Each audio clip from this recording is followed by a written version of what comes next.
لقد جاءكم رسول من أنفسكم عزيز عليه ما عنتم حريص عليكم بالمؤمنين رؤوف رحيم.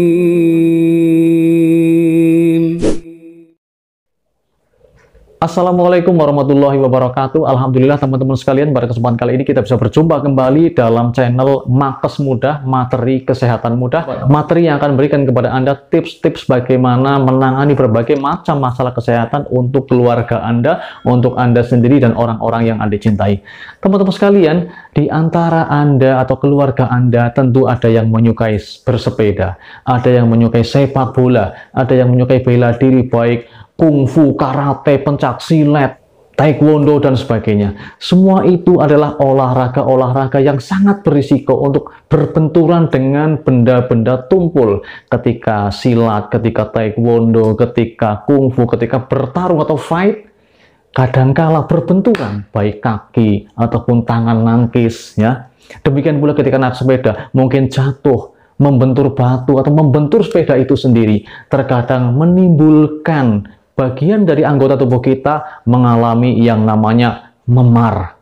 Ya, pada kesempatan kali ini kita akan membahas bagaimana menangani memar yang ada pada tubuh seseorang. Ya, siapapun Anda, keluarga Anda, atau siapapun orang-orang yang ada di sekitar Anda, ketika mengalami memar, maka informasi ini akan sangat bermanfaat untuk Anda atau siapapun yang barangkali bisa membantu untuk mengatasi masalah tersebut. Teman-teman sekalian, memar memiliki ciri-ciri, yaitu pertama, nyeri, yang kedua adalah warnanya biru, yang ketiga adalah terjadi pembengkakan, kemudian yang keempat, kalau diraba rasanya itu lunak, gembur-gembur kalau istilah Jawanya.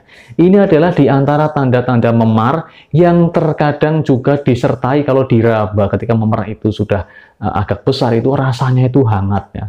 Nah, kenapa seorang bisa terjadi memar? Yang pertama, akibat dari berbenturan dengan benda-benda tumpul. Kalau bendanya tajam, tentu saja lecet biasanya.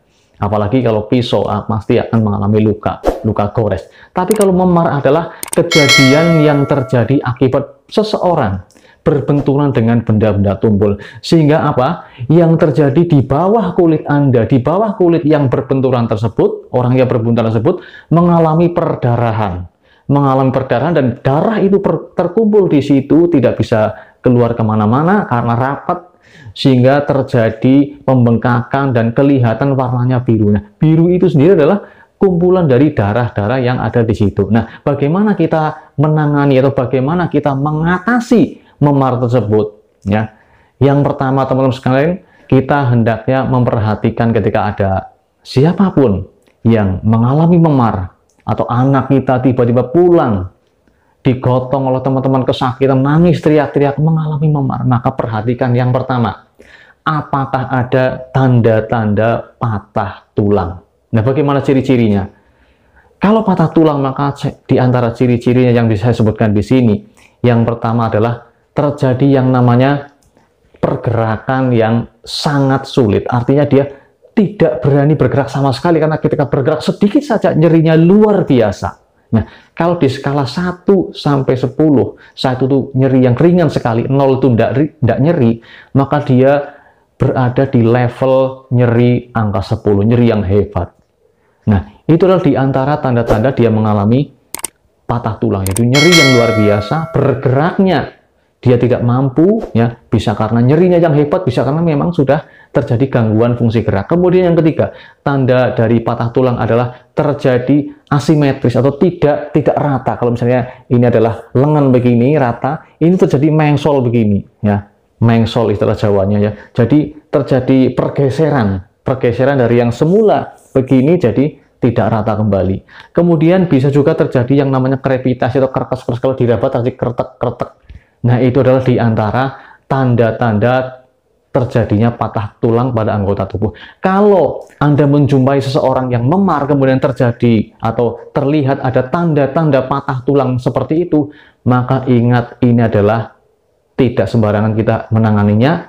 Anda harus bertindak untuk menolong sebagaimana menolong orang yang patah tulang. Nah, pada kesempatan kali ini kita tidak akan membahas bagaimana menolong orang yang patah tulang, tapi kita khusus membahas masalah memar. Jadi kalau memar ada patah tulang, maka pembahasannya ke patah tulang. Maka pada kesempatan kali ini kita akan membahas orang yang memar tanpa patah tulang, tanpa tanda-tanda tersebut, sekedar memar saja.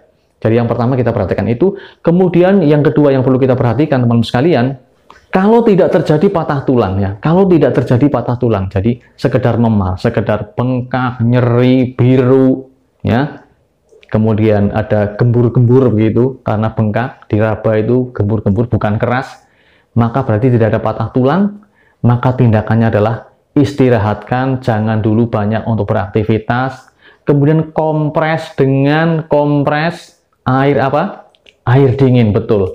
Kompres dengan kompres air dingin ini bermanfaat untuk dua hal. Yang pertama adalah untuk memberikan rasa nyaman, ya, mengurangi nyerinya, ya, yang hebat, yang mungkin sangat nyeri, bisa dikurangi dengan kompres air dingin. Kemudian yang kedua untuk membantu meredakan terjadinya memar tersebut bertambah semakin besar, karena sifat dingin itu akan memberikan namanya itu vasokonstriksi. Jadi pembuluh darah itu menyempit.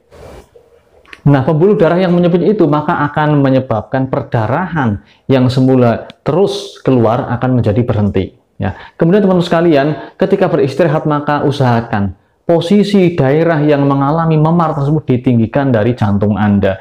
Jadi misalnya tidur begini, kemudian ini bantal begini, itu kasur, maka di sini, maka ini akan menjadikan memar tersebut harapannya akan turun ke sana, ya, mudah kempes atau mudah mengalir darahnya dengan efek gravitasi. Nah, teman-teman sekalian, itulah di antara cara menolong atau cara membantu mengurangi memar. Kemudian teman-teman sekalian, ketika seseorang sudah memar, nyeri, ya, dan nyerinya tetap hebat, maka silahkan bisa dibantu dengan meminum obat-obat untuk mengurangi rasa nyeri tersebut. Anda bisa minum paracetamol, minum obat-obat misalnya asam mefenamic dan obat-obat nyeri yang lainnya yang aman yang bisa Anda dapatkan di apotek, dan ingat dosisnya bisa Anda lihat pada kemasan atau label yang ada di kertas ketika Anda membeli obat tersebut. Itulah teman-teman sekalian bagaimana menolong orang atau mengatasi orang yang sedang mengalami memar pada anggota tubuhnya. Ini kita bicarakan adalah memar pada anggota tubuh, tangan, badan, atau kaki, ya. Dan teman-teman sekalian, kapan seseorang itu harus dibawa ke rumah sakit ketika mengalami memar? Yang pertama, ketika memar tersebut semakin bertambah besar. Anda sudah usahakan Anda biar semakin besar terus. Maka ini berarti ada tanda di situ ada perdarahan pada pembuluh darah yang besar. Perdarahannya cukup besar. Ini perlu penanganan khusus, bahkan perlu diberikan obat-obat untuk menghentikan perdarahan. Perlu dipantau juga barangkali ada perdarahan yang luar biasa yang harus dihentikan dengan tindakan bedah mungkin. Ini harus Anda larikan ke unit gawat darurat untuk mengatasi memar yang semakin besar tersebut. Kemudian yang kedua, ketika memar tersebut disertai tanda-tanda adanya patah tulang atau Anda ragu ini patah tulang apa tidak, maka Anda juga perlu dibawa ke fasilitas kesehatan. Dan yang perlu saya sampaikan kepada teman-teman sekalian, ketika ada seseorang yang jatuh dalam kondisi dia memar, kemudian kesakitan, jangan sekali-kali melakukan pemijatan, ya, di daerah yang terjadi benturan tersebut. Kita tidak tahu retak apa tidak, jangan dipijat ke sana sini, ya, karena apa risikonya bisa patah sekalian, ya. Ketika mungkin baru retak, ya, dipijat sana sini jadi patah, dan itu sering terjadi. Oleh karena itu jangan sekali-kali kita menyepelekan masalah benturan yang barangkali kita tidak tahu itu patah tulang atau retak, atau apalagi patah tulang, jangan dipijat sana sini. Segera Anda konsultasikan ke fasilitas kesehatan, Anda bawa ke rumah sakit atau ke dokter untuk mendapatkan pertolongan yang terbaik, ya. Jangan sia-siakan kesempatan untuk memperbaiki luka anggota keluarga Anda dengan yang sebaik-baiknya, ya. Tentu saja ini adalah hal yang kita harus mengorbankan, barangkali tenaga harus ke sana, mungkin harus mengorbankan bahkan mungkin harta, ya. Tetapi kalau kita ingin yang terbaik, maka itulah yang harus kita lakukan dalam rangka untuk menolong anggota keluarga kita. Demikian teman-teman sekalian apa yang bisa saya sampaikan pada kesempatan kali ini. Mudah-mudahan bermanfaat bagi Anda dan keluarga Anda atau siapapun yang Anda cintai.